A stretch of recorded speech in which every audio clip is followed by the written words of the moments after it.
선대 본부장으로 이해찬 대표하고 같이 뛸 거냐 말 거냐. 또 그다음에는 그걸 벗어나서 이제 종로라든가 어디 이렇게 뭐 전략적으로 굉장히 정치적인 상징성이 큰 지역을 맡을 것이냐. 이런 것이 이제 우리 국민들의 관심사가 아니었겠습니까? 그리고 이제 조국 사태를 거치면서 이낙연 총리가 나와야만이 이 총선이 된다. 왜냐하면 이해찬 대표 이미 인기를 너무 많이 상실했고, 그리고 조국 사태를 계기로 해서 검찰을 밀어붙인 거, 여기 이제 그 검찰 밀어붙인 거에 대한 국민들의 반감이 많지 않습니까? 그러다 보니까 민심의 흐름을 잘못 알았다. 이런 등등의 이유로 또 뭐 이해찬 대표는 그동안에 막말 이런 걸 통해서 또 우리 국민들한테 많은 상심과 실망을 준 게 사실이지 않습니까? 그러다 보니까 이해찬 간판 가지고는 도저히 선거가 안 된다. 그래서 차기 잠룡 항상 단연 1위를 유지하고 있는 이낙연 총리가 나와야만이 이 민주당 총선 전략이 보일 수 있다. 이렇게 해서 우리 국민들께서도 많은 관심을 가지고 있었고, 또 민주당 내부에서도 이해찬 총리 갖고 안 되니 빨리 이낙연 총리 연말 이전에 총리 내려와야 된다. 이런 여론들이 많았어요. 그런데 오늘 아침에 기사들을 쭉 보면 이낙연 총리 총선 등판 어렵다, 물 건너갔다 이런 내용이 나오고 있습니다. 제가 봐도요 그렇게 쉬운 것 같지가 않아요. 제일 크게 지금 여권 내에서 이낙연 총리가 물 건너갔다고 보는 이유 중에 하나는 바로 후임 총리가 마땅치 않다는 겁니다. 자, 현 정권 들었을 때 거의 공짜로 현 정권은 들어선 거 아니겠습니까? 이 탄핵 열풍을 타고 그냥 거저 정권을 맞이한 게 된 것인데, 그러다 보니까 그냥 그 이 캠프에 수천 명의 학자들이 몰려들고 엄청나게 인재 풀을 많이 가지고 있는 것 같이 보였어요. 그런데 여러분들 잘 아시다시피 총리는 관두고 장관 자리 하나 꿰찰 사람이 없어요. 뭐 지금 장관들 임명한 거 현 정권만큼 무리하게 국회의 뜻에 반해서 임명한 장관이 많은 경우도 지금 사상 처음이지 않습니까? 그런데 총리 한 사람 제대로 청문회를 통과할 만한 인물을 가지고 있지 못하는 겁니다. 청문 포비아가 청와대를 휩쓸고 있다는 거예요. 인사 라인에. 그래서 청문회에서 만약 걸려버리면 지금 조국 사태 때문에 그러잖아도 정부 여당이 숨 쉴지 못할 정도로 코너로 몰렸지 않습니까? 그러다가 요즘 다시 이제 어느 정도 회복 국면에 지금 돌아오고 있는 상황인데, 이 상황에서 총리 잘못 내세웠다가 말하자면 큰일 난다는 것이죠. 이런 인사 문제에 대한 그 후임 총리를 고르는 문제에 대한 어려움, 이런 것 때문에도 이낙연 총리를 선거판에 나가게 할 수 없다는 것이죠. 두 번째 이유 중에 하나는 이해찬 총리 앞에서 말씀드린 대로 대표가 된 이후로 여러 가지 실세 대표다 등등 기대도 있었지만은 기대가 큰 만큼 실망이 컸다. 그래서 이해찬 대표에 대한 국민의 반감이 너무나 크기 때문에 이 떨어지는 당 지지율을 잡을 수가 없고, 그러다 보면 총선 참패로 이어진다. 이게 일반론적인 관점 생각이었는데요. 조국 사태가 이제 조국이 장관직에서 내려오면서 이해찬 대표가 어떡하나 송구스럽다 이런 얘기를 한마디 했잖아요. 그러면서 선보인 것이 총선 기획단인데, 총선 기획단 구성 문제를 놓고 생각보다 좋은 평가를 많이 받는다는 거예요.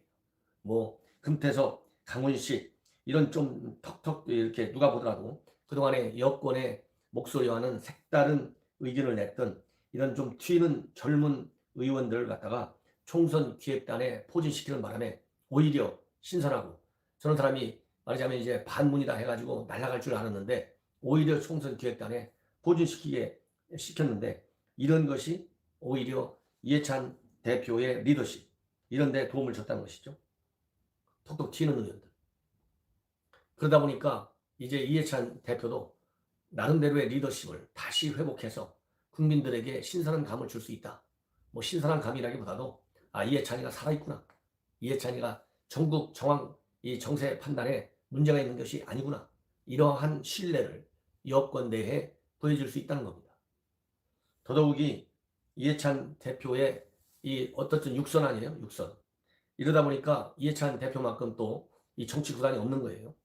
여권 인사들이 이해찬 대표 이 품평이 현재의 전국 판도 그리고 각 지역구 사정을 완전히 깨뚫고 있을 정도로 해박한 지식과 정보를 가지고 있다는 거예요.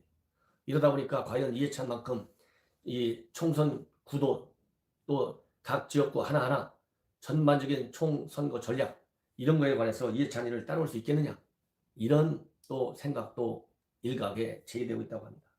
그리고 또 하나 큰 이유 중에 하나는 문재인 대통령과 정부 여당 민주당에 대한 지지율이 최근에 이제 폭락세를 멈추고 반등세로 왔다는 것이죠.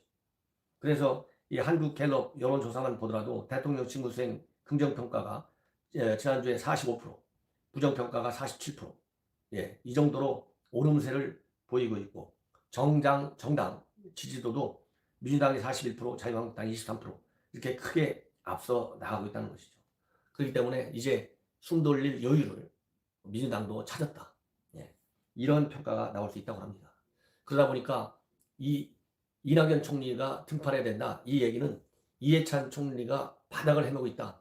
쉽게 얘기해서. 그러니까 이해찬 대표의 대안을 찾아가지고 이 쌍두마처럼, 이해찬이는 사실 공동선대위원장이라고 하지만 그거는 당 대표니까 그냥 갖다 걸어두는 것이고, 실질적으로는 이낙연 총리가 총선 구도를 좌지우지할 정도의 리더십을 보여주기를 바라는 국면 아니겠어요? 근데 이것이 이낙연 총리가 주가가 뜨니까 그랬는데 이제는 이해찬 총리의 주가도 뜨고 있다. 그러다 보니까 이낙연 총리는 당연히 이게 상호 보완제 역할이라보다도 제가 보기에는 대체제 역할로 이낙연 총리를 여당에서는 희망을 했었는데 이제 대체제를 찾을 필요성이 점점 줄어들고 있다 이거죠. 그래서 이해찬 대표 하나만으로 총선을 치러도 괜찮다라고 하는 이 안심권에 들어가 있다고 하는 평가가 여권 내에 있는 것 같습니다. 그러다 보니까 이제 이낙연 총리가 총선 구도에서 혁혁한 공약을 세워가지고 그 공을 가지고 대선까지 쫙 가려고 했는데 여기에 브레이크가 걸리는 것 같습니다. 이 언론에서도 이낙연 총리가 이 크게 제 방송에서도 몇 번 말씀드렸지만은 분명한 친노도 아니고 그렇다고 친문도 아니고 그냥 어떻게 대통령한테 발탁이 된 거죠. 그런데 지금 총리를 잘 하다 보니까 이제 차기 대권의 1순위 이런 것까지 이제 가고 있는데 이 총리 친문, 친노, 즉 피로 볼 때, DNA 볼 때 아주 적통이라고 보기는 어려운 거예요. 그러다 보니까 이제 여권 내에서도 1순위를 차기 대선 후보도에서 1순위를 오랫동안 유지하고는 있지만 지지층 민주당 내에 강력한 팬덤을 구축한 것은 아니다. 돌아오더라도 이러한 분위기를 일승시키기는 어려울 것이다. 이런 얘기들이 있다고 해요. 근데 제가 보더라도 지금 차기 잠룡 여러분들 잘 아시다시피 안희정 나가 떨어졌죠. 김경수 나가 떨어졌죠. 이재명 간당간당하지만 제가 보기에는 나가 떨어졌습니다. 그렇다고 본다면 지금 여론조사상으로는 조국이 그래도 3등 안에 지금 여권 후보 중에서는 유지하고 있잖아요. 근데 조국이 도대체 이런 사람을 설령 법원에서 무죄 판결이 받나 하더라도 이런 사람을 갖다가 이 정치적 법적으로는 무죄일지 모르게 최선의 경우에 무죄로 난다 하더라도 정서적으로 국민 감정상 이런 사람을 최고 지도자인 대통령 후보로 내세운다. 이거 큰일 나는 것이죠. 정치의 세계에서 도덕성 무시할 수 없잖아요. 특히 우리 자유우파 중도층도 마찬가지입니다. 이러한 도덕성 수신도 못하고 재가도 못하는 사람이 어떻게 대선 후보까지 올라갈 수 있겠어요. 이러니까 여론조사가 상당히 문제가 있다. 이런 평가를 받을 수밖에 없어요. 그렇다고 박원순이한테 주겠습니까? 친문 진영에서? 박원순이한테 주면 여러 가지 문제가 많다는 거 친문 진영들이 너무나 많이 알잖아요. 그렇다고 본다면 돌고 돌아서 결국 같은 피로 넘어오는데 임종석 실장, 그죠? 전 비서실장. 임종석이 살아있잖아요. 임종석이가 왜 웬일로 조국 사태에서 단 한마디 뻥끗을 안 하는지 알 수가 없어요. 같은 사회주의, 북한 편들기에 앞장선 사람들이라서 아마 후폭풍을 맞을까 봐서 돌메인을 맞을까 봐서 임종석 입을 딱 다물고 있는 것이 아닌가 그런 판단이 들어요. 그죠? 조국은 자기가 사회주의라고 단단하게 얘기했는데 그리고 임종석은 국회에서 전희경 의원이 이념 문제 이 옛날 임수경 방북하는 문제 이런 얘기 나왔을 때 큰소리 빵빵 쳤는데 이번 조국 사태 때 왜 입을 닫았는지 알 수가 없어요. 혹시 자기 잠룡과 관련해 가지고 이 대목에서 유시민처럼 떠들어대다가 심하게 얻어맞으면 총선도 대선도 넘어간다. 이런 장기 전략 때문에 그러지 않았을까 하는 생각도 저도 해봅니다.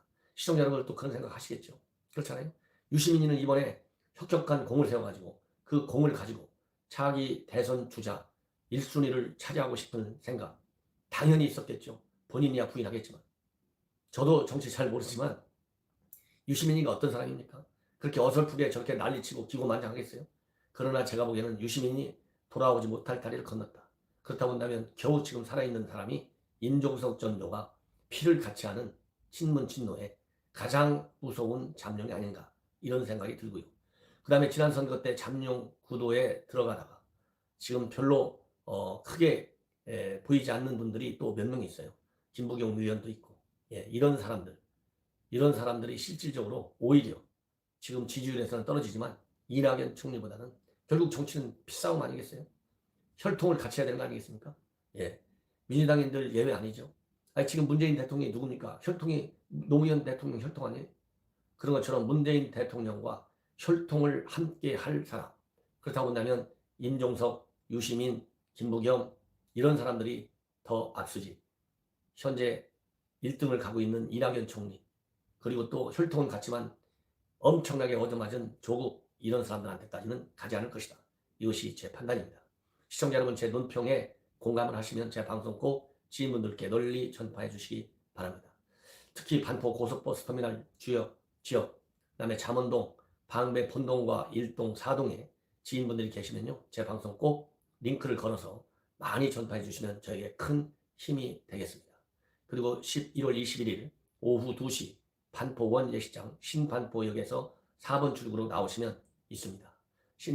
반포 원예시장에서 오후 2시에 김연아 의원을 초대해서 우리 주변의 최대 이슈인 재건축 문제, 주택 문제 토론을 하고요. 또 안보 문제, 또 문화예술 문제 이런 거에 관해서 저와 한예진 상명대 특임교수 전 국립오페라 단장입니다.